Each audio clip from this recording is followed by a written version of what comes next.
चैत्र शुद्ध पौर्णिमेसी सूर्य उदयाचे समयाने कपिरूपी प्रकटला नामा मने म्या भन्य। या दिवशी सकाळच्या वेळी असा हनुमंत जन्म झाला। तो मोठा दैदिप्यमान होता। काणी कुंडलाचे प्रभा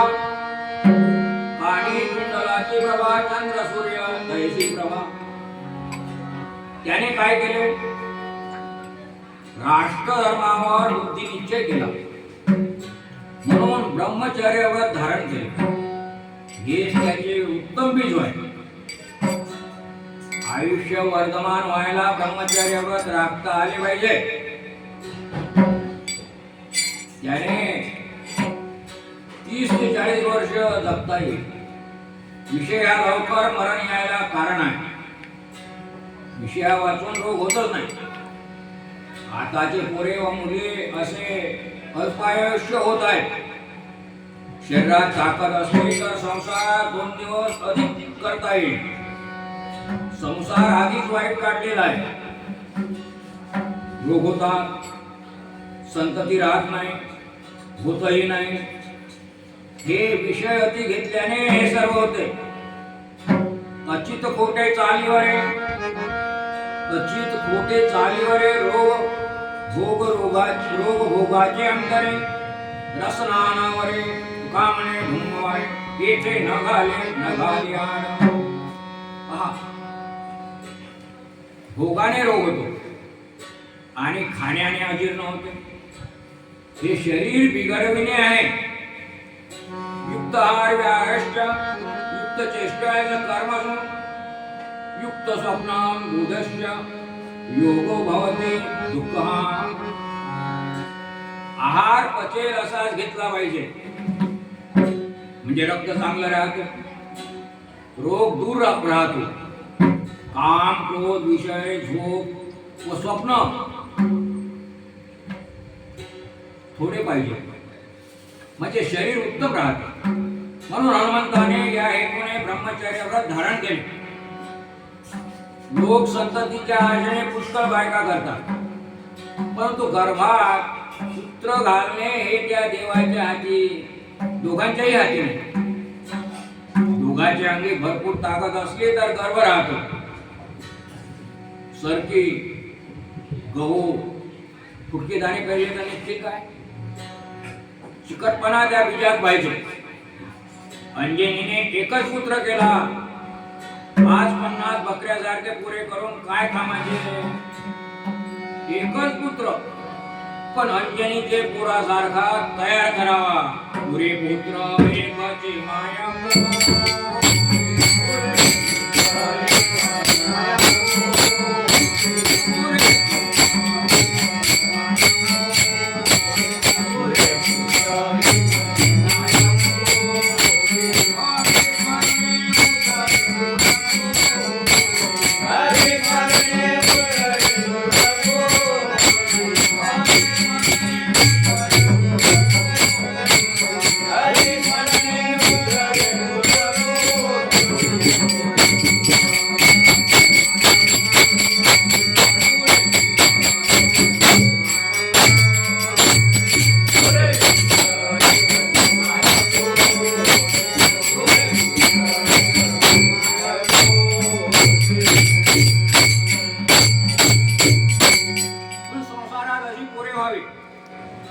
अशी कल्पना करता पण कौरवासारखी अभक्त मुले होऊन काय फायदा?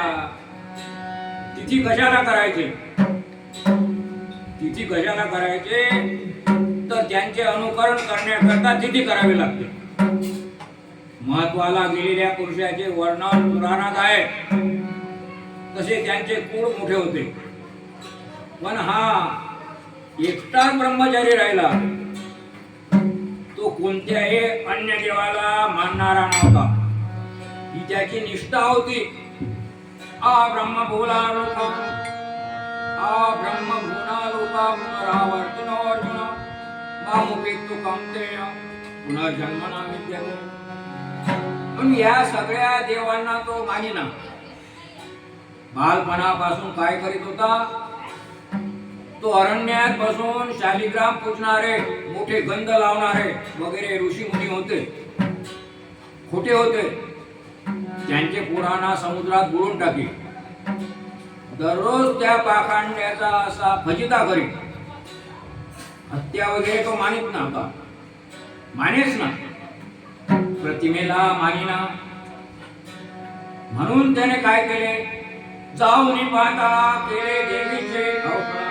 जाऊन पाहता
त्याने काय केले, जाऊन पाताळा केले देवीचे अवघड.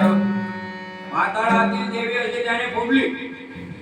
कर्मठ ब्राह्मण प्रतिमा पूजणारे यांच्या मूर्त्या फोडली.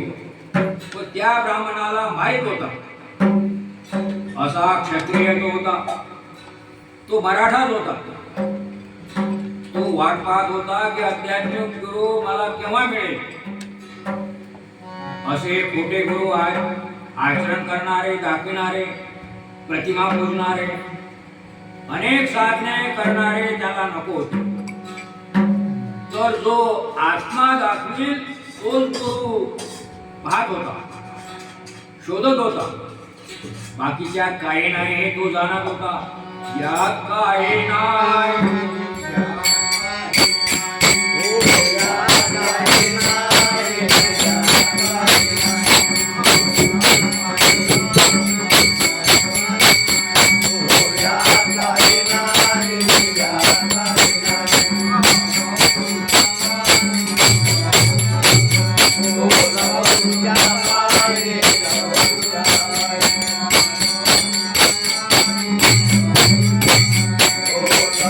Yeah.